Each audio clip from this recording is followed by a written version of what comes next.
Good morning, everybody. My name is Marina Parkin of Koontz Parkin, and I'm joined here today by Jackie Durham. She's our attorney of Koontz Associates. Today, we are actually bringing you a tax subject, which this kind of stuff never really gets old. It is definitely something that we can keep talking about, and I talk to my clients about this all the time, and we will definitely be bringing a little bit more detail as we go through this, as more things pop up. But what I really wanted to get into today, and let me also say today is Tuesday, July 28th. For our purposes of our recording. So today we will be talking about top 10 commonly missed business deductions. Now, we have a lot of business clients that either have their own companies, are partners in a partnership, or sole proprietors. These things apply across the board to any type of business that you're running. Doesn't matter how big or small, but definitely a lot of these items apply. In fact, if you think that you're small and you may not even have the CPA, or you're starting out your business and you feel like, I'm not quite ready for CPA or bookkeeper's help or something like that, you definitely still need to be watching out for these things to be able to capture it yourself. And then, of course, as you do go to a professional, they will be talking to you about this and helping you make sure that you get the most out of these business deductions. So I have a list up here. We have, of course, the top 10.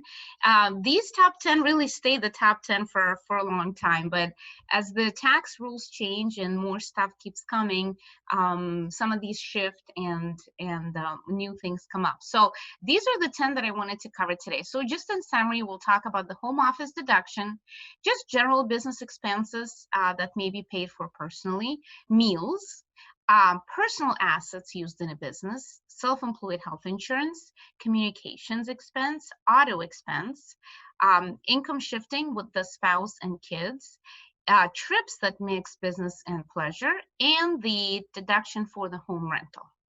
So let's get started.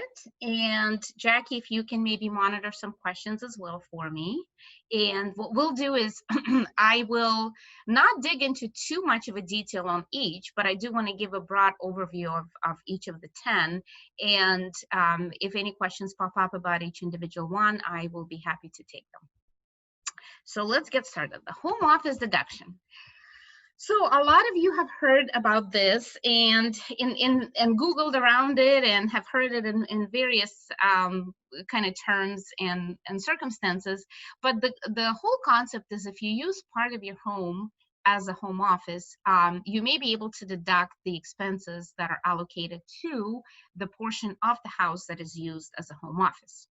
So a couple of different things here. Number one, IRS does not really like the home office expense, but we definitely don't want to lose it, especially in a circumstance where you don't have any other office space. So to give you an example, myself, I work at home all the time, especially in tax season, weekends, nights, you name it, but I also have an office, and I take a deduction for the rent or the mortgage of our office space.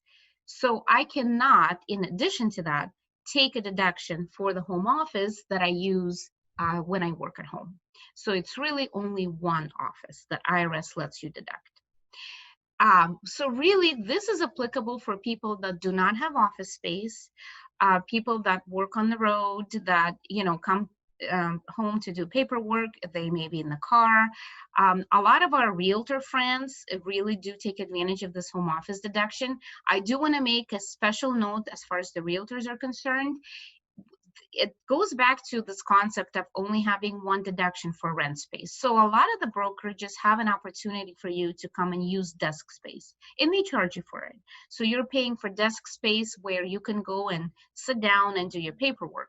You may never use it, and you may never go there because it's more convenient for you to work from home, but you do pay for it and deduct it. And as a result, IRS does not like for you to also take the home office deduction. A lot of the brokerages do not have the desk fee, and that's why the realtor can certainly use the home office deduction. In terms of how to take the home office deduction, there's two different ways. A couple of years ago, IRS has come up with a safe harbor, which is $5 per square foot. So if you really don't want to track the actual expenses for the home office, like all of your utilities and insurance and repairs and maintenance, you can just take the space, the square footage of the space you used in the home, and multiply that by the $5 per square foot safe harbor. Alternatively, what you can do is, if you're really good in record keeping, is keep track of all of your general home expenses. And that includes mortgage interest, property tax, home insurance, association dues, pest control, any of the other general repairs and maintenance, and utilities. And when you put all of the general home expenses together, you can then multiply that by the ratio, which is the home office space over the square footage, total square footage of your home. So let's say it turns out to be that the space you're using as your home office is about 10% of the total space of the house. And so you take your general home expense and you multiply that by 10%. Not to throw any sort of guidance in there, but 10% just seems to be the number under which we typically like to stay, because we, again, don't want to throw this as one of the biggest deductions in your business. This is just something to really capture the home office use. The couple of things to mention here on the general repairs and maintenance. If you are having renovations done to the part of the house that has nothing to do with the home office, for example, you're redoing a master bathroom, don't capture that expense in the home office. Alternatively, if you are renovating the space that is used as your home office, so you've painted the room and you've put some extra furniture and maybe you did some built-in cabinetry there, that is 100% office expense. So be reasonable with allocating general expenses, and of course, be mindful of capturing all of the actual home office related expenses. The most important thing to keep in mind here is the space that you use for the home office has to be used for home office only. So this cannot be your dining room table, it cannot be your kitchen table, it cannot be generally your bedroom. It really has to be the space where you do really nothing but work.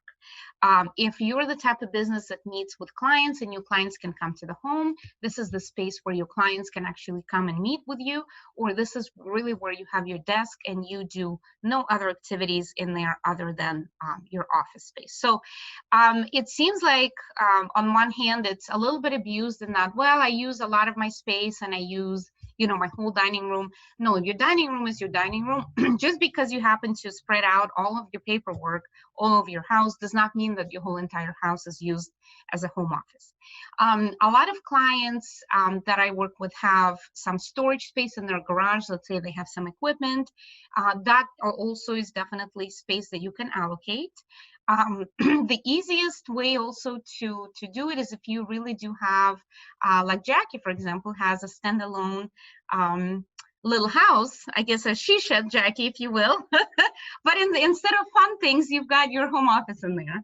So that is definitely easier because it's a really standalone structure where you are set up. You may have a separate little bathroom in there and your office space, and you're not really using it for anything else other than work. So you can certainly allocate your general expenses over that space. Any questions or comments on this? I actually have a question. Mm-hmm. So if you say you don't have, like when I purchased my home, I purchased it with the mindset of I want extra office space, dedicated office space.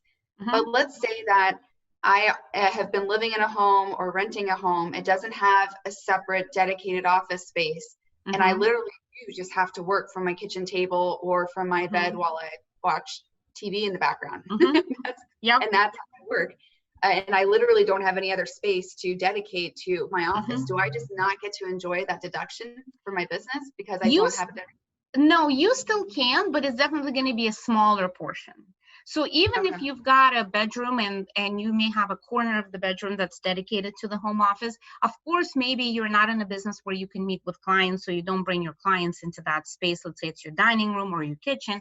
But if you are able to say, okay, if I've got a desk in a corner and I have some square footage dedicated to just working at that desk and having some cabinets and, you know, I have my printer and my computer there, that is definitely a go. So you just need to be reasonable with space of how much you allocate.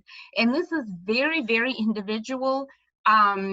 It's really client by client. There's really no guidelines. I kind of threw the 10% out there. I just don't see really too many people where it turns out to be more than 10%. Again, unless they have maybe some storage space in the garage or something like that. But typically, you just need to be reasonable. The purpose of this deduction is really not to push the envelope, but really to capture the true business use. So you don't want to just deduct it because you know, you of course you want to minimize the tax, but you don't want to just to deduct it and say, well, you know, my friends told me my home is deductible and all that stuff. You definitely want to capture it, but you definitely want to be reasonable and really truly capture the business use. The next one is the general business expenses. That's the one. One more question. Yes, of course. I'm just curious about this before we move on to the next one. Yep. Let's say that we have some folks who work from home, but they work, they have a second home during the summer, say at the beach or up in the mountains. Yep. And so they're working from home still from the second home. Are they able to claim a home office space in both locations, or are they limited to just their home? Yeah. Okay.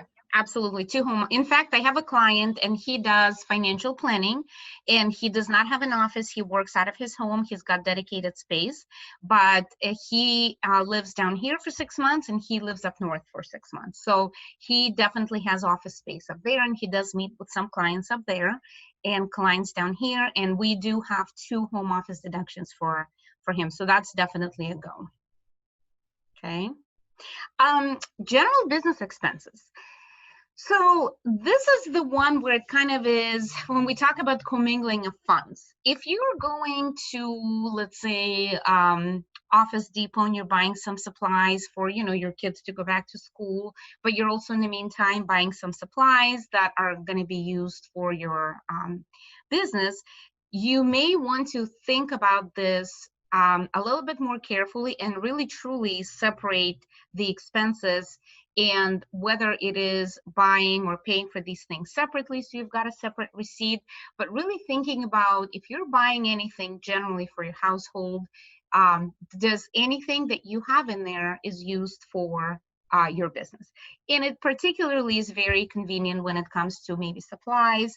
Maybe you're going to Sam's Club and you're shopping for your home, but then what you're doing is you're taking, you know, sets of paper and maybe drinks and maybe the toilet paper and paper towel, a bunch of that, and you're taking that over to your office and that becomes your kitchen expense or the office expense. So when you are doing things like that that are sort of mixed shopping trips and you're buying things that are used for both, really do be conscious because there's a lot of business expenses in there that you may not be utilizing if you are using these supplies in your business. I know we have been pretty good about we're sending our Kyle Koontz, the designated maintenance manager, to Sam's Club, and we give him nothing but the business card, and he shops for our business, and that's how we have all of our supplies. But this is definitely, particularly for small business or the business that is just starting out, where the person is trying to set themselves up, and they may go and, you know, put an ad in the paper and pay for that personally and don't even think about it and then say, well, I do remember I took out that ad in the paper, or, you know, I distributed some flyers, or I did some online advertising and paid for that out of their own pocket. So this is, like I said, very common in situations where you're shopping for both things or when you're starting out and you may not have a business bank account yet. You don't even know if you're getting this off the ground. But if this is really something, some supplies and general expenses that you are going to be using for business, I would definitely be mindful about keeping receipts and if possible, even paying for that separately so you do have a separate receipt for that expense. And for those that are in a situation where they're just starting and don't have a separate bank account, I really still encourage you to keep track of these startup expenses, because we can still deduct them in the business. Let's say you open a business account 6 months after you start, but the first 6 months of expenses are definitely deductible. So you are not losing them just because you paid for them personally. It's just kind of a temporary set. We don't want you to keep going and keep paying for business expenses personally, but most definitely, you can capture everything you've paid for personally that is business related. Does that make sense to you, Jackie? It does. And of course, I want to just jump in real fast and say that if you do have a business, an LLC or corporation or partnership, even though, you know, it happens, people will buy things on their personal credit card. I think Marina's example of going to Sam's Club and kind of buying everything on your personal card, even though part of it's for your business, part of it's for your home. It's really, even though you might be able to keep those receipts and allocate some of those to business deductions, it's really going to, the more you do that, the more it's going to compromise that the integrity of that corporate veil, which is the whole reason why you get the LLC or the corporation, is to protect you from that personal liability. So the more you use your personal credit card or your personal checking account to buy business items, and the more you commingle funds, the less and less integrity that corporate structure holds. So just be careful about doing that. I think that's one of the main areas that companies get into trouble. And you know, it's almost like it's too, by the time you realize that you're in trouble with that, it's too late, because you're you know, you're in the middle of a lawsuit or some kind of claim, and that's when it's too late to kind of correct those things. So it's best to make a practice of doing that, keeping your expenses and purchases separate as much as you can, you know, from the beginning. Absolutely. And we see this all the time on taxes. And, you know, I guide my clients that are startups to make sure you capture all the expenses ahead of time. Once you open the bank account, put money in that bank account and have that bank account pay for all these business expenses. But it's a behavior issue. And Jackie, I noticed that with the clients, it's really, you have to form a habit of pulling out the business debit card or credit card when you're going and shopping for business stuff, as opposed to personal. And commingling of expenses should really be an outlier. It should not be the norm. And people say, well, I don't have any money in the business account, so I paid for it personally. Transfer the money, do a capital contribution, put that $1,000 in there and use the business account to pay for that. So that's really where you are able to get that protection. And just be mindful of all of the expenses that you may be losing if you say, well, it's just me, and then you put it on your personal credit card, and at the end of the year when you're putting your stuff together, you completely forget about them. So this really does work to your advantage for sure. Meals. Meals is a good one. We talk about meals all the time. First of all, let me say before we get into the meals that we used to say meals and entertainment. However, under the new tax law, which came into effect for 2018 and on, entertainment expenses are no longer deductible. So if you're taking your clients out and you're buying tickets to a ball game or tickets to a theater, that is no longer deductible. There's some circumstances where you may be able to take advantage of that if you do a corporate sponsorship or something like that. And we have had some clients where that worked really well, but in an odd sort of trip to a game or something like that is no longer deductible, but meals still are. So meals is one of those sort of very abused expense, but which is why IRS only allows you 50% deduction for meals, no matter what. No matter if it's you eating, if it's you eating with a client, if it's, if it's you kind of providing some meals, it's 50%. There's special circumstances where you can take 100% of meals deduction. And those are very, very specific, like throwing a holiday party to your staff, or, maybe having a meeting where you do provide some meals, like a lunch for the meeting. The purpose of the meal is really the meeting. And those are kind of the rare circumstances where that works. But typically, if you're going out, you're taking your clients out, you're taking your employees out for lunch, you are eating yourself, maybe you and your spouse work together, so you're going out to eat, you have a family meal, All of that has to be really carefully tracked.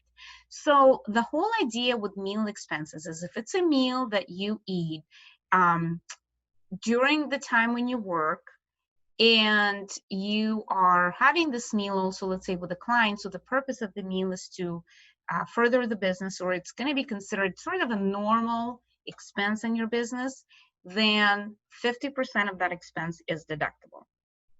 Where it is fairly clear is, again, you're taking out your client. Let's say you're a realtor. The realtors are a fantastic example because they're on the road all the time. They're with people all the time. They just stop by and have lunches and dinners with their clients or prospective clients. So they seem to be kind of an easy example. But anytime you've got a customer that you want to treat to a meal, this applies to. That seems kind of obvious. Like, I took my client, this should be a deductible expense. And it absolutely is. What we would like to see when it comes to that kind of a meal expense is a receipt with some sort of a note on top of it to say, hey, I had a meal with, Jim Smith, and we discussed the purchase of the house. Then I would like for you to scan that receipt and have that as the backup documentation. These are the things you're not providing with a tax return, but if in case you get audited and the meals is one of the expenses that, again, is a kind of a high auditable expense, you can then provide copies or PDFs of these receipts. So that does really go a long way versus you going back and combing through your credit card statement and highlighting meals and saying, well, I was in this restaurant, The credit card statement does not really tell the IRS agent where you were and who you were with. And of course, you may say it was all meals, but it really does go a long way when you do have a copy of that receipt with just a little note to say who you were with and what was the purpose of the meal. That is a little bit more obvious because you're taking out a third party. Oftentimes we get questions on, well, if I am on the road and I stop by to eat, is that still okay? Yes, it is, of course, especially, again, if you're working on the road all day, you're traveling, you do stop by and you have a meal. Again, I would make a note on that receipt, even if it's just you, to say this was a meal during the day. You were, on the road that day, you were not home, and that is a business meal. The one I think that gets sort of abused a little bit more, and that's where IRS is going to look for, is a family meal. So if you and your spouse are in the business together and you go out and you have lunch or dinner, and then you say, okay, this can be business, that is absolutely fine. The key here is not to have too much in that particular expense, because IRS is going to look at that and say it's unreasonable that every single time you and your wife went out to eat, you talked about business. Even though we're only still giving you 50% of that deduction, but please be reasonable. Some of the meals are definitely your personal meals, especially if you've got also kids and you are going out as a family to eat. It's not a business meal every single time. And we understand that if you and your spouse work together, of course you talk about your business probably more than you talk about your kids, and you really do talk about that often.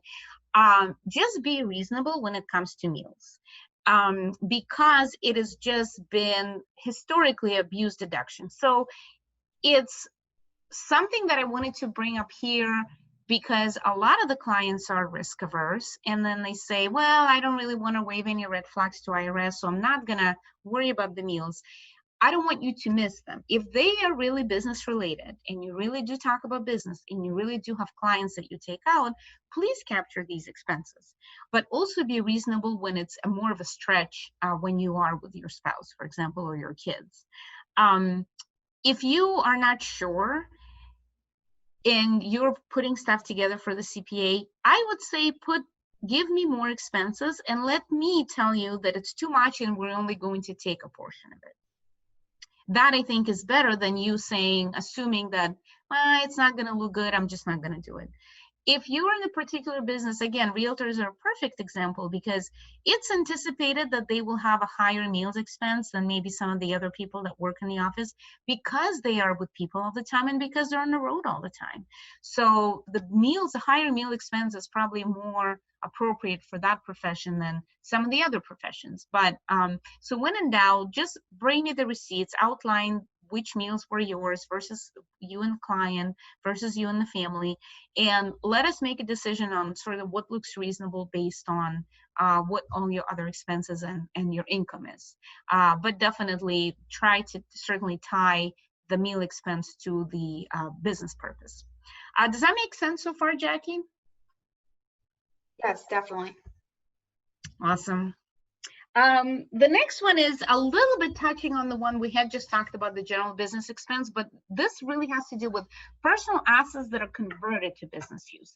So this is where you may have a home computer and you open the business and now you want to use that computer for your business. And instead of saying, okay, let my business buy a new computer, I already have a computer, let my business use that. We can certainly deduct that. And what we would do is have you give us an estimated fair value at the time when that asset became a business use asset. And that is the amount then that we will deduct. In the past, things like computers and office furniture and, printers and even phones, you used to have to capitalize and depreciate over time. Now, with the new repair maintenance regulations that came to be several years ago, anything that's really under $2,500, you should be able to deduct right away as an expense without even having to deal with the depreciation. So even when it comes to, printers, computers, desk space, let's say you're outfitting your home office and you moved some of those filing cabinets you had for something else in there, certainly determine what the fair value is of those assets and we can deduct them and write them off over time in that year. Questions about that, Jackie? I know you've got some furniture and some of the stuff that probably was, in the past used personally, but you can certainly capture that. Right. And I would almost think, if you're an LLC or a corporation and you have any kind of operating agreement or just documentation of what you're contributing to the company as an initial capital investment, I would think assets like this would be, recorded as well. So absolutely, that could go into your basis too, right? Absolutely, you got it. Excellent. Self-employed health insurance. This is definitely very commonly missed. So if you are a business owner, if you're self-employed, you may deduct 100% of the health insurance that you pay, not just for yourself, but for your family. And that deduction may also include the long-term care premiums insurance. So this is definitely very important to note because we have a mix of the situations when it comes to self-employed health insurance. In some situations, the owner of the business purchases the health insurance for themselves and the family, and they're able to deduct that.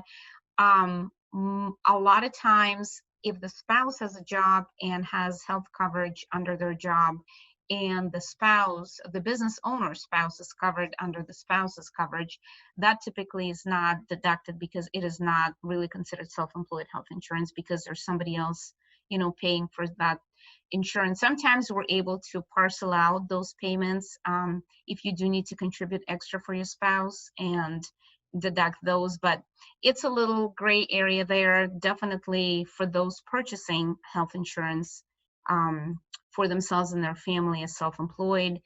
That is an allowed business expense. The way you would deduct it varies depending on your business structure. So if you are self-employed and you've got your income reported on Schedule C, which is the profit and loss from your business, but that's a schedule that's part of your personal tax return, you are going to deduct the health insurance on your personal tax return on a completely different line item other than that business schedule. So it is not considered a business expense. It is considered as other expenses, other adjustments to total income, but that is 100% deductible. So if you're providing your small business income and expense to your CPA, you are then trying to match up what the CPA did, you're not going to see the health insurance deduction on that Schedule C. You will see it on a completely different line, but definitely is there. The way you would deduct it as a, let's say, an S corporation owner is, let's say your S Corp does not provide health insurance for you. So it is not paid for by the S Corp. You're buying it separately, individually. Again, you're not going to see that health insurance as an S Corp deduction. You're going to see that still as a deduction as an adjustment to income on your personal tax return. So your net income from S corporation are going to flow into your personal return on a certain line, and then in the adjustment section of your tax return, you're going to see a deduction for the self-employed health insurance. If your S corporation provides health insurance, then really, then this is really also gets really, really funky, and these rules don't necessarily always make sense, but that's what you have to do, particularly for the S Corp, is if your S Corp provides health insurance for you, what you have to do technically is add that to your wages. So the S Corp deducts the health insurance as part of the officer compensation. You then include those increased wages in your income, and then on your personal return, you take a deduction for the health insurance. So ultimately, it's an in and an out on your personal return, but in that case, the actual deduction is captured by your S Corp via increased wages to you, the owner. So on a net basis, it still all comes, washes out in taxable income, because the net S Corp earnings still flow through to you 100%, but it's a matter of presentation, which is why a lot of times it gets really, really funky for those S Corp owners that either have self-employed health insurance provided by the S Corp versus the one that they buy outside. So definitely, please talk to me, talk to your CPA about the proper way to present it. But the bottom line of this is that you are certainly able to deduct it. Questions, Jackie? I'm just curious if disability insurance is includable in that. Disability is not, and what happens is if you ultimately do receive disability income, that income is not taxable. Okay. And because that income is not taxable, the premiums on that insurance are not deductible. That makes sense. Life insurance, let me also mention, since we're on that track, is also life insurance premiums are not deductible either. So it's really health insurance and long-term care. The next up, we have communication expense. So this is your telephone, your phone, the internet.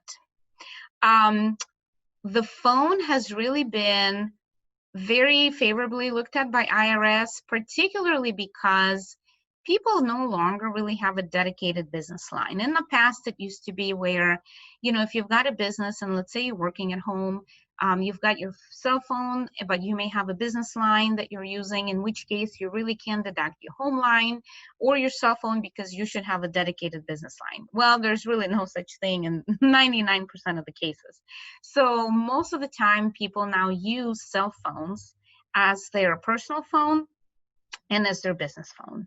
And in which case you can allocate a reasonable percentage of the business use of your phone and internet, and we can certainly deduct that. So realtor is a perfect example. You're on the road and you're on your phone all the time. And of course you're on your cell phone. So oftentimes with clients in these types of professions that are on the road, you know, advisors or consultants, we are able to use a fairly high percentage. This is not something where we really want to push and say 100% because you do make personal calls on your cell phone. So we like to use a high percentage like 75 or 80% if you're able to substantiate that. Really, it hasn't been an issue as far as the IRS audit where how do you substantiate how much you were on the phone? I think the key here is if you are under audit and you show the auditor that you're deducting 100% of your phone, they're definitely not going to like that. But if you say, hey, I'm on the road, I'm a realtor, I'm on my phone all the time, so I'm taking about 75% of my phone, that seems more reasonable because you're still leaving a fairly good amount that of phone usage that you're using for personal phone calls.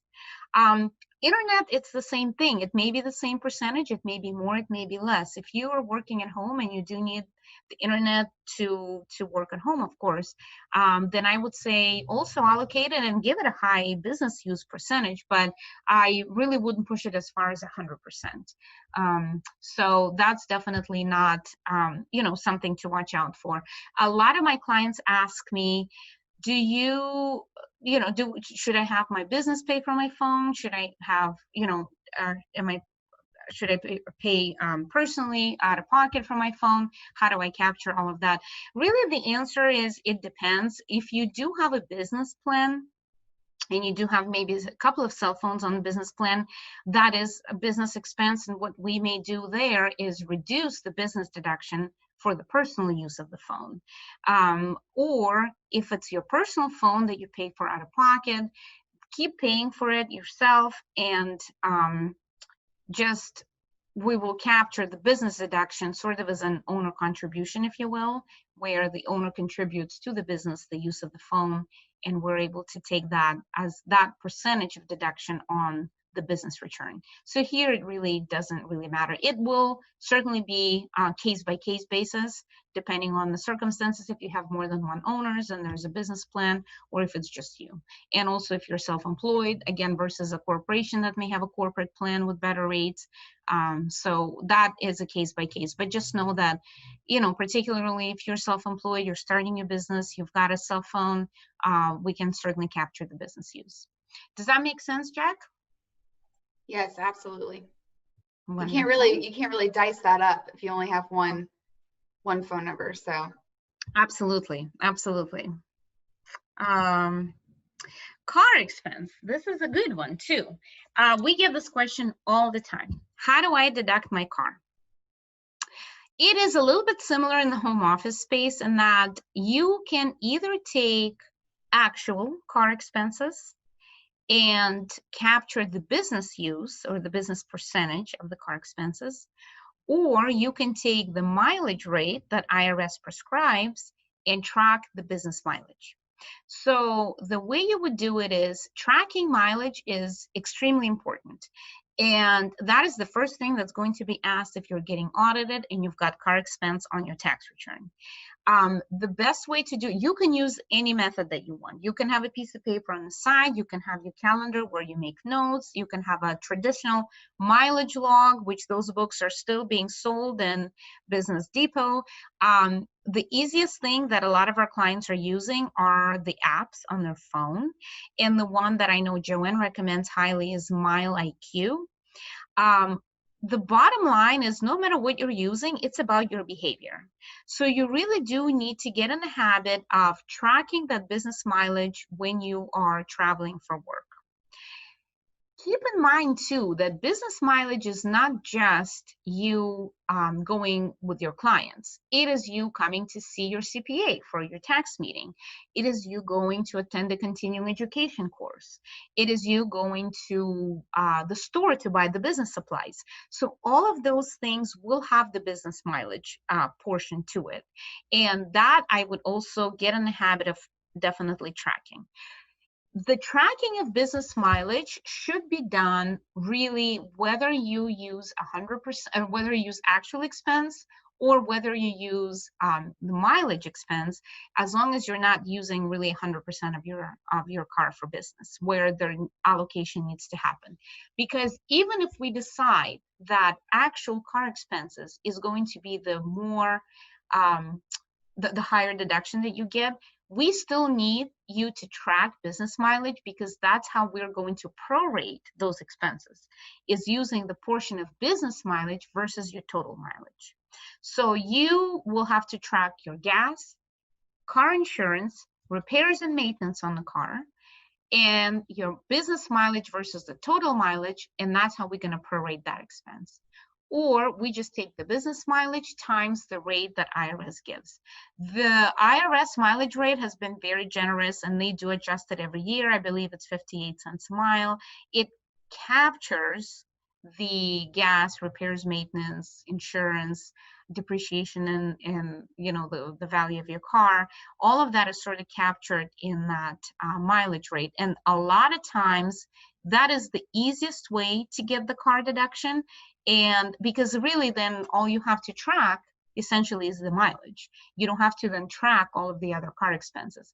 But the key here is it's good to make that analysis in year one, and we stick to it. Once you pick a method, you have to stick to the same method until something changes.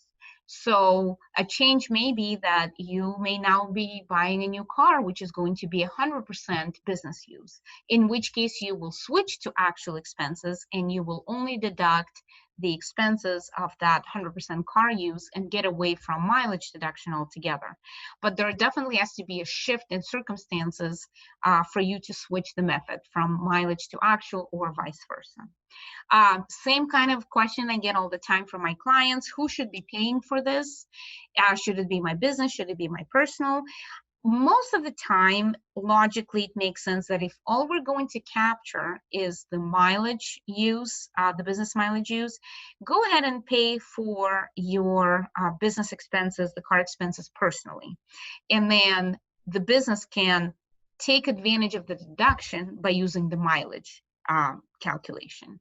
But if you've got a car that's really mostly used by your business, let's say 80, 90, 95% business use, there's no reason why business cannot pay for all of those expenses. And then what we may want to do there is reduce the business deduction by the personal use of the car.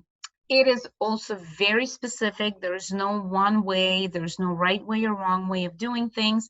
It will all depend on what kind of business you're in, what kind of car you're driving, what is really the business use, who else is in there. A lot of times you may have a situation where you have a husband and wife, both owners of the business. Husband has a truck, and that is 100% business car, but the wife also does a lot of the business trips in the family car. So we're able to take 100% of the truck expenses under the business and still capture some of the business mileage on the family car for, you know, appointments with clients and so on. So that really works really well. And we typically, it helps to talk about this ahead of time. So if you're here for tax meeting, planning meeting, and you're asking me what I should be tracking, we will discuss what your situation is, and then I'll give you some ideas. It is a lot more difficult if you're here for a tax meeting and we're doing last year's tax return, and you say, well, I think my mileage was, you know, 20,000. Well, oh, but we have 2 cars, and now we got a separate car for my kids, and what do we do now? It's a little bit harder to backtrack and do it that way. So if I talk to all my clients about car expenses, so please, if you're coming to see me for your tax planning meeting, or you've got a CPA or preparer, please talk to them about that ahead of time so they can give you some pointers to do now so you're ready for next year's deduction. I also wanted to mention the depreciation here. You see a lot of times, you know, this, oh, I can get 100% write-off on my car because I have a heavy truck. That is all great and wonderful, as long as that is going to be the business truck, that's going to be 100% business use, and you really do need that heavy, expensive truck for your business. It doesn't always work where you can really justify the business deduction. So please be mindful. You got to look at your circumstance. You got to look at your cash flow. Don't buy a car just to get that business deduction if you really have no business buying that heavy SUV for $80,000. If, you know, drive your regular car. When you do have the money and you do need the car, please buy it, and then we'll definitely be able to take advantage of it. It's not as clear cut in people that are not really using it in the truck capacity, it's a lot easier for me to advise my builder clients. Of course, any of those bigger trucks you get, even though they may be, the trucks that they can still drive on the street, but you definitely have clearly business use for those trucks because they do carry the construction material and all of the other stuff that you can get 100% deduction. But it is a lot harder where it's a little bit more of the gray area. Like, do you really need, all that space in your truck for, driving people around to show properties and stuff like that? So it is definitely case by case basis, guys. And so please, let's talk about your particular situation. If you're planning on buying a car or leasing a car or doing something different with a car, we can talk about that. Questions about that, Jackie? Well, I think that it's also important to consider, like you said, the amount, like the percentage of use of the vehicle in terms of business versus personal. Of course, if you are going to be driving clients around all day, or you are going to be utilizing a work truck to assist in your trade because you have to carry materials and tools and things like that, I do think that you need to put some careful consideration into how you're titling that vehicle, because if you're going to and from a work-related event or appointment and an accident occurs, it's going to be falling within the scope of your business.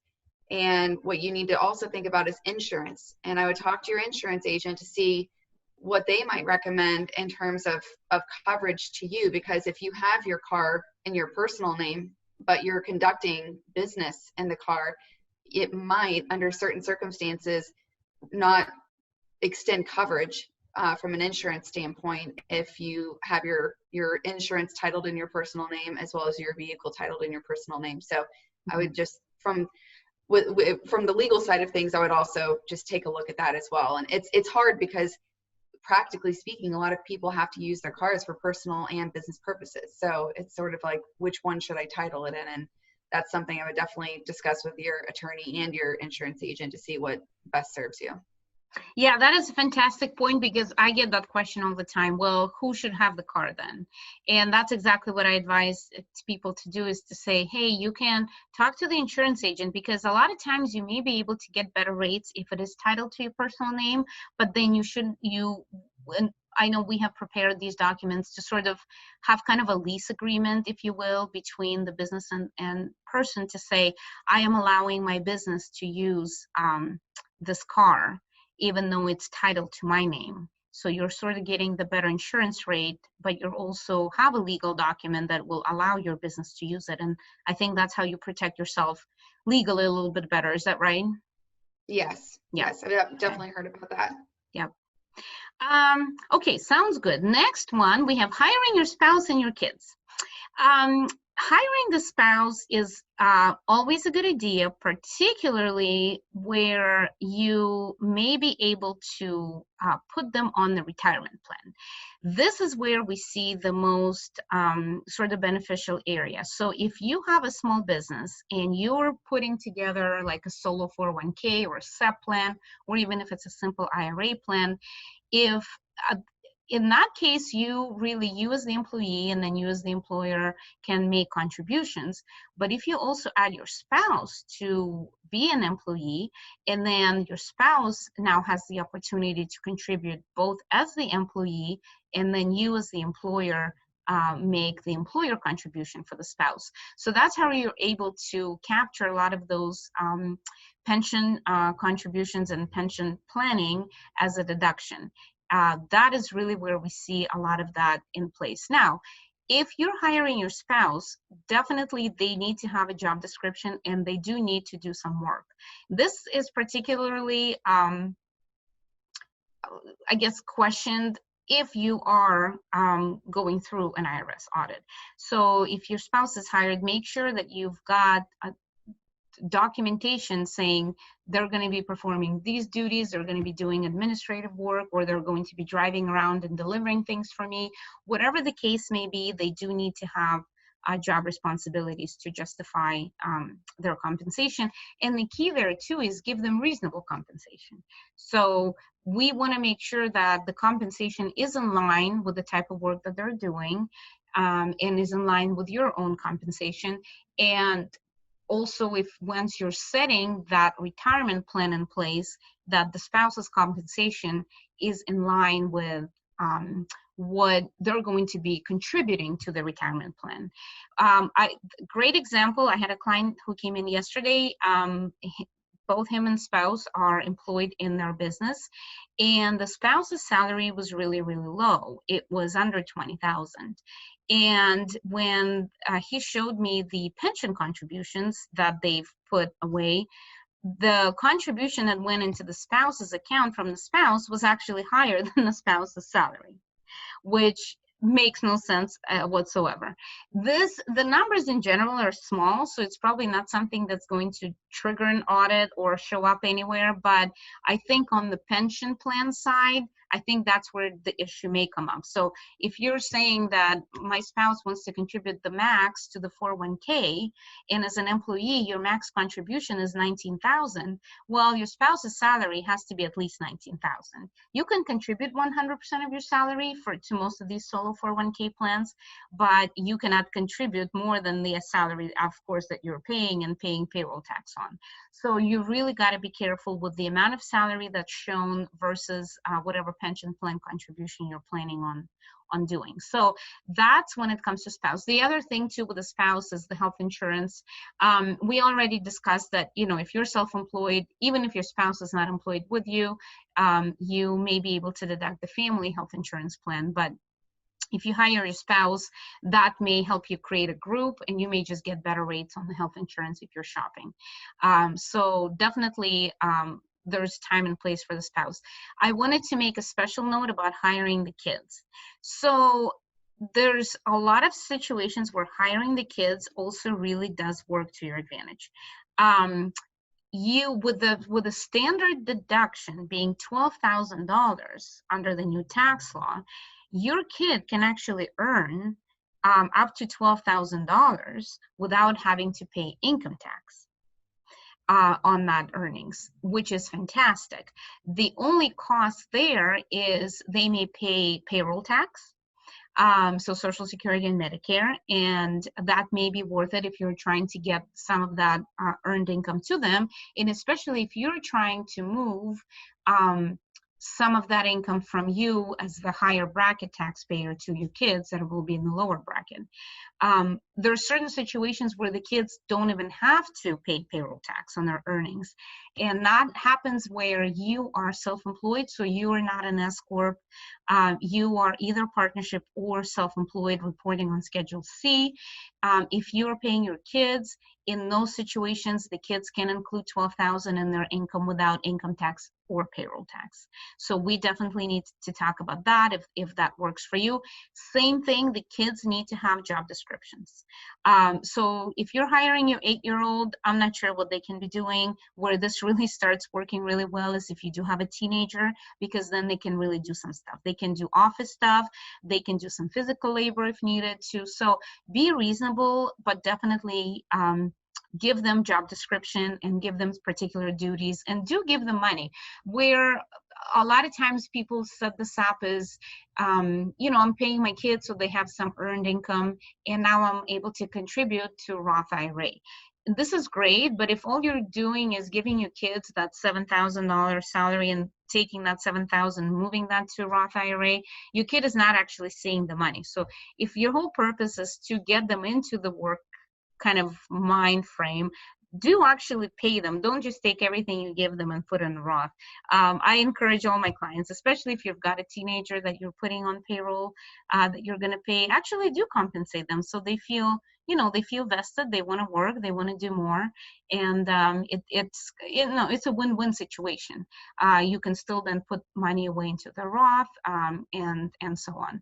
Where another situation where this works really well is if your child is in college and you want to generate some of the earned income for them to be able to take tuition tax credits if you as the parent are otherwise phased out of the tuition credit because your income is too high. There's a little bit more planning around that particular situation. Your kid has to be not filing as a dependent, so they do need to generate enough income where they can claim themselves, essentially, where they have to show that they provide more than half of their support, and there's a lot of circumstances where that is possible. So there's a big planning around that area. So that also is appropriate time to put your kids on payroll, and especially if they have combination of other jobs between your payroll and their other payroll, they're able to really consider themselves as their own dependent and claim that tuition tax credit without it being completely lost. I think we've got 2 more things that I wanted to mention before we sign off for today. Business trips, also very, very specific area. If you're traveling yourself or with your family and it's a personal trip, you may be able to capture some of the trip and travel expenses for business. That is definitely case-by-case basis, depending on what the travel is. A lot of times people go on the cruise and then they say that is a business expense. It may be, but you have a lot better chance if you are going to maybe a different city and you are either meeting with some clients or prospects there, or maybe doing, let's say you're a realtor, you're meeting with your colleagues in that real estate office. Maybe you're going to look at some open homes or getting some brochures. So something where you really can clearly document that part of the business was or part of the trip was for the business, that's I'm happy to give you that deduction. But again, it's a very much case-by-case basis, and you got to be really careful because IRS is really gonna look closely on this. The home rental deduction, this is a good one. So really, it's also kind of commonly missed, and it doesn't really work for every single type of business, but we were able to use it with some of our clients. So if you have a home, generally speaking, and you rent it for less than 15 days, you don't have to report any income from that rental. So what happens is if your business is using your home for, let's say, annual meeting, or you may have a staff meeting there, or you may have a staff Christmas party there, or you're having a networking function in your home, so now you're really having your business use your home. Aside from the home office expense, your business can pay you, quote unquote, rent for that day that the home, the entire home is used for business. You as the individual don't have to include that rent in your income because you're only renting it for less than 2 weeks, yet the business can take the rental deduction. So it's the same as if the business went out and rented space in a restaurant to host a function. Instead, they're coming to your home, they're renting the space from you to host that same function. Business takes a deduction, but you on the flip side don't have to include income as long as those types of events don't happen for more than 15 days a year. The rental expense, typically you can look up what is the sort of standard going rent in your area for your type of home. And I think now with Zillow and Airbnb, you can easily determine what the going market rate is for your home for a day. But that is where it can certainly be utilized. This is also good if you've got some maybe partners or shareholders that live in different cities. They come to your home for kind of an annual meeting. It could be a weekend retreat. You may be doing some business development stuff. So you guys are working together for, let's say, 3-4 days. Have the business pay you rent and take that as a deduction. So that works really well. Any last minute questions, Jackie? No. Surprisingly not. Wonderful. I'm learning a lot of really cool things though. Well, I'm always here to answer questions if you have any. Oh, yeah. So hopefully this was really helpful to you guys. Please, this is a very brief overview, and all of them are fairly heavy and can be very particular to your situation. So I'm happy to discuss your case-by-case basis. But thank you so much for tuning in. We will be back next Tuesday with a completely different topic for you. And hopefully you guys are having a great and productive week. Thank you so much. Bye-bye. Have a good week.